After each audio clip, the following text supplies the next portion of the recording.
When my daughter was about 2 or 3, I went to talk to the health visitor because I wanted to have checked the fact that with such difficulties with her sleeping, she would never relax, was constantly on the go, and the fact that she would tantrum constantly at bedtime. And at the age of 5, I went to the GP to ask for some extra help. I knew that I wasn't managing her behaviour and I needed some expert help. The GP was very supportive and listened really hard to everything I said. She did ask, "There's no chance your daughter's autistic?" And at that point, I dismissed that totally, said, "Of course not." I taught children who had autism diagnosis, but my experience was really limited of children that had classic autism or who were very disruptive and violent. And I didn't recognise that my daughter had many of those traits too. Dramatic behaviour to herself, like putting herself down the toilet to flush herself away, walking around with a bread knife to her chest, was very alarming. So I returned to the GP to seek a further referral. My daughter's perception was that she was still a bad girl, she was still different, and that she didn't fit in, that she had no friends. At that point, she began to wish to change school. She was struggling emotionally and she was withdrawn from lunchtime, playground time because she wasn't coping. So we looked at another school, and when she looked around the school, she came out and she said, "That's going to be my new school. Everything is clearer there."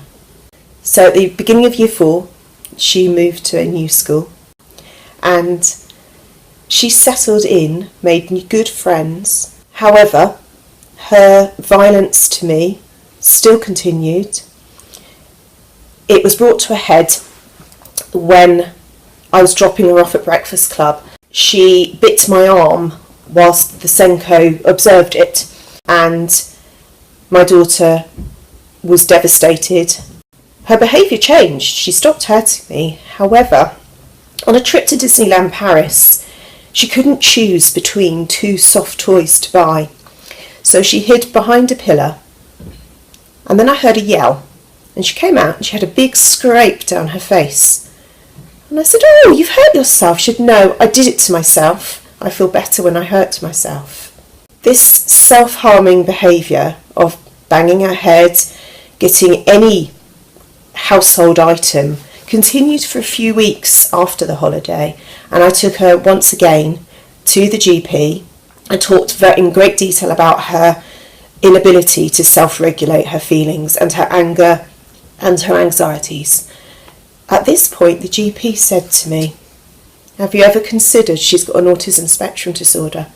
And it was a light bulb moment. I thought, of course, absolutely, of course she has. At that point, the GP made a referral to CAMHS. Being me, and the fact that the GP's suggestion resonated so strongly, I researched autism in girls, and going through the little checklist of indicators, everything was my daughter. 6 months after the GP referral, my daughter had an initial assessment, and he said that it was very likely that she had an autism spectrum disorder and referred her to formal diagnosis. Formal diagnosis took nearly 2 years after the initial GP referral, and our daughter then was invited to an ADOS assessment. That's a formal diagnosis tool, and it involved trying to complete stories, some sensory activities, and talking about herself. The diagnosis for myself was a relief.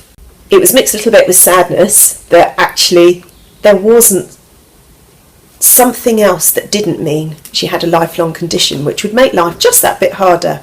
By knowing that autism was the reason for those behaviours, it has helped us understand her and become better parents. For our daughter to be diagnosed at nearly the age of 12, it has been really tough.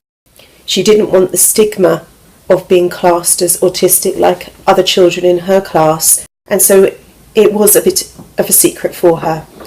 Over the last 6 months since she's been diagnosed, she started to tell trusted friends. It's brilliant when she does that because she's realised that they don't treat her any differently. Parents like me who are supporting a child with autism should remember to support each other. We are all doing an amazing job. It is a tough job, seeking help, talking to each other, asking all the professionals for support constantly. It's what you should do. Just keep asking, keep talking about it, and keep loving your child.